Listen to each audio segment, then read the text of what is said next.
I was sitting here thinking about dogs. I don't know, everyone just has random moments where they're pondering strange, unimportant, or just random things.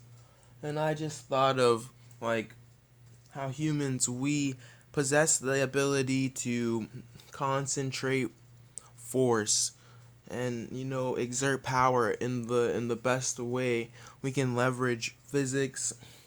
For example, we throw punches, we throw different variations of kicks. We for us, fighting is more about competition and art than just a means of solving a confrontation. And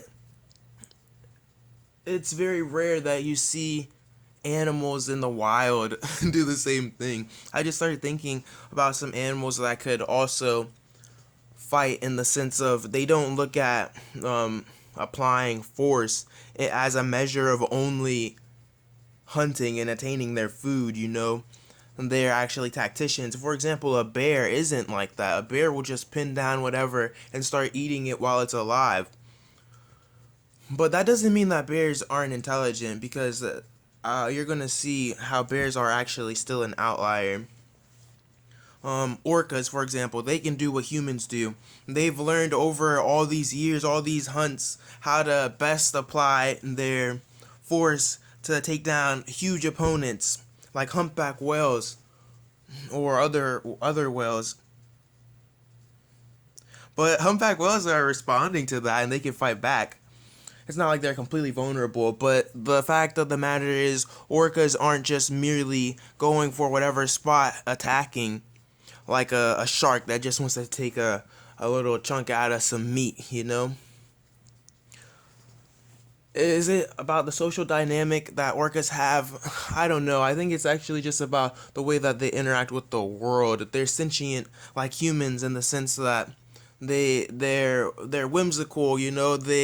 They have language, and I don't have to explain orcas to make you understand that they're actually applying force and not mindlessly attacking. But another animal like that is cats. You would think that when cats fight, they aren't going to have tacticians, but cats are literally fucking apex predators for a reason. One, when they hunt, they go for the jugular, but not only that, here's something amazing about cats. So in wrestling, you'll see people take the ground position, and you'll see them do that. Like, they'll drop to the ground, and they genuinely think that's the most defensible position. So the best thing you can do when someone drops to the ground is just literally turn around and walk away. That's what I that's what you'll learn from Baki. But overall, cats, they'll drop to their back and lay on their back, because that's actually a good position for cats when they fight. It's like how a fighter will apply their wrestling in an MMA battle. So that's just one way that you can see or take it or an example to show you that cats are applying different methodology to a different prey. So, like, you would think that jaguars are not killing gorillas, leopards are not killing gorillas, but they are. I saw that they actually have been found with gorilla paws and toes in their mouth. And they say that it's just because they've learned to go for vitals in the gorilla's legs, and then they walk away, and the gorilla eventually bleeds out, and they just come back. I don't know. It's just a good idea of showing you how some species are on a different level of understanding the world because we're violent. I was summing it up to say that humans are the war apes. We've taken it to a whole different level. You don't see chimpanzees throwing two chimpanzees in like a circle and enjoying, like, spectating watching them fight. Once we start seeing them do that, then we know that something's clicked in them, and it might be time to get rid of the chimpanzees. You never know. Um, so it was pretty simple for me to draw the next line, and I was thinking, why is it that these animals that apply force seem to be more aware of their world? It's different from just being able to defend yourself. Of course, everything can defend themselves. You need to have a means to defend yourself if you're going to stay alive. But the concentration of force in the most lethal manner, and seeing an attack as more than just I need to inflict damage, but as how am I going to take down this opponent? How am I going to tear them apart with my technique? Seeing it as art more than just an attack, you know?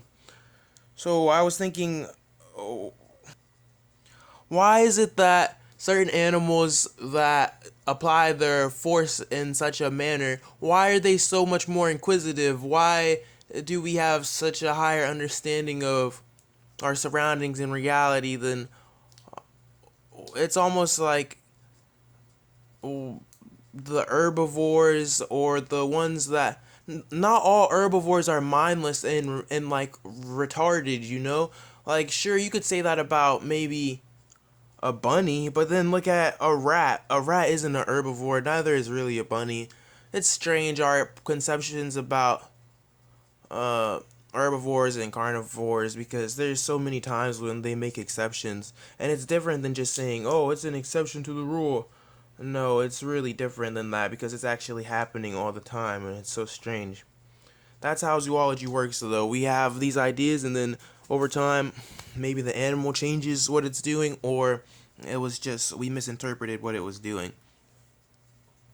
Elephants are super hyper aware. They're one of the most intelligent species on the earth other than humans.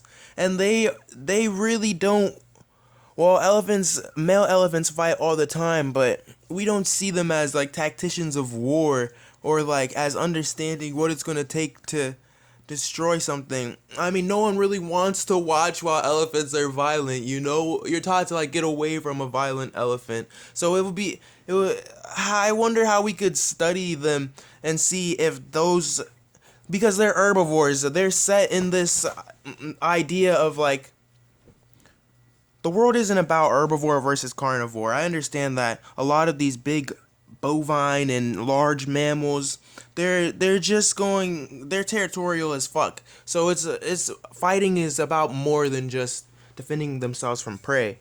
But in application to elephants, they're actually so large and I feel as if they never really have to assert themselves because they tower over everything. What's gonna attack an elephant? So when it comes to killing, I just wonder how much of a tactician is an elephant. And one thing I was saying about the bears is they don't apply a concentration of force. They know that eventually whatever they have pinned will succumb, but they don't go out of their way to kill it before. So it's strange. Bears kind of fail. But that doesn't mean that bears are unintelligent because bears are another example of one of the smartest animals out there other than humans. They're like raccoons in super raccoon bodies, you know? Bears get into so much shit. They could get into your garbage even if you have a lock. They just gotta find their way. As we one thing is that like as we upgrade our security measures against them, they they're learning to adjust to that security measure. I know you guys have seen those. It's not cute, but they're pretty cute because like nothing bad ever happens. Like bears just poking their heads into people's houses. Oh, those are. It would be strange living with bears, but I wish that there were still bears down here in South Florida. Sucks. Honestly, life is life is life. What do you guys think? Why is it that certain animals have gained the ability to become tacticians? What is it about the way that they live their lives that distinguishes them from other creatures? Is it really even about that? Because there's so many exceptions to the rule, like bears and elephants. And honestly, humpback whales have created measures to deter orca attacks, and they are not uh, carnivores in the sense that they're actively hunting. I mean, well, I don't know.